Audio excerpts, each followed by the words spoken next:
harga minyak naik, kita udah bikin formulanya. Defisit APBN kita bakal makin melebar. Kita perkirakan kalau harga minyak dunia naik 20% dari $70 apa yang terjadi? Duit negara nggak bakal cukup. Negara harus nambah lagi defisitnya minimal 40 triliun setahun. Supaya apa? Makin banyak orang-orang Indonesia pengkhianat bangsa yang hari ini pakai mobil, pakai solar, pakai bensin, bahan-bahan impor, memperkaya orang Singapura, memperkaya mafia Malaysia, memperkaya raja-raja Timur Tengah. Karena kita dibodoh-bodohin terus. Harus pakai minyak bumi. Padahal hari ini udah ada mobil listrik, bisa jalan pakai batu bara. Batu baranya 100% made in Indonesia. Harus hati-hati guys. Dan ini penting ya buat teman-teman investor khususnya.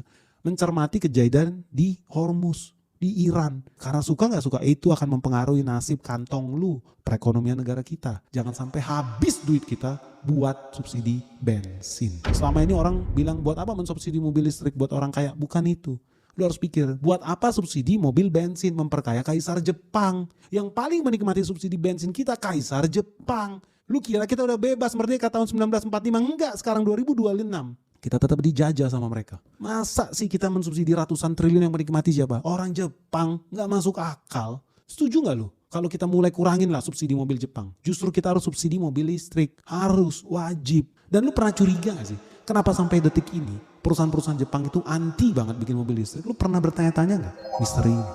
Lu setuju gak kalau kita bikin di video selanjutnya? Kenapa sengaja mereka menunda mobil listrik? Apa jangan-jangan ada permainan mata antara mafia minyak dengan kaisar Jepang? Lu setuju gak kalau kita bahas di video selanjutnya? Dan yang paling penting guys, coba lu jawab. Menurut lu, apa tujuan sebenarnya Amerika Serikat menyerang Iran? Padahal Iran gak ada bisnis guys seperti Venezuela. Menurut lu apa tujuan sebenarnya? Tulis dong di kolom komentar ini. Dan menurut lu apakah pertikaian antara Iran versus Amerika dan Israel ini bakal terus berlanjut atau justru bakal berakhir damai nih tanpa harus berperang? Tadi udah gue bilang konstituen mereka udah kadung makan janji politiknya sadis nih dua-duanya dan mereka pasti pengen terus berusaha tetap berkuasa. Dan yang paling penting guys, menurut lu ada hubungannya gak sih peristiwa tersebarnya file Epstein itu dengan penarikan armada kapal perang Amerika Serikat di Iran? Menarik nih guys. Dan yang paling penting buat teman-teman investor, jangan lupa ya, ini kan channel investasi. Menurut kalian, kalau Selat Hormuz betul-betul ditutup sesuai skenario Benix, emiten apa di Indonesia yang bakal paling diuntungkan dan paling dirugikan? Oke guys, segera tuliskan komentar dan pandangan kalian di kolom komentar yang ada di bawah ini. Jangan lupa like and share video Benix sebanyak-banyaknya.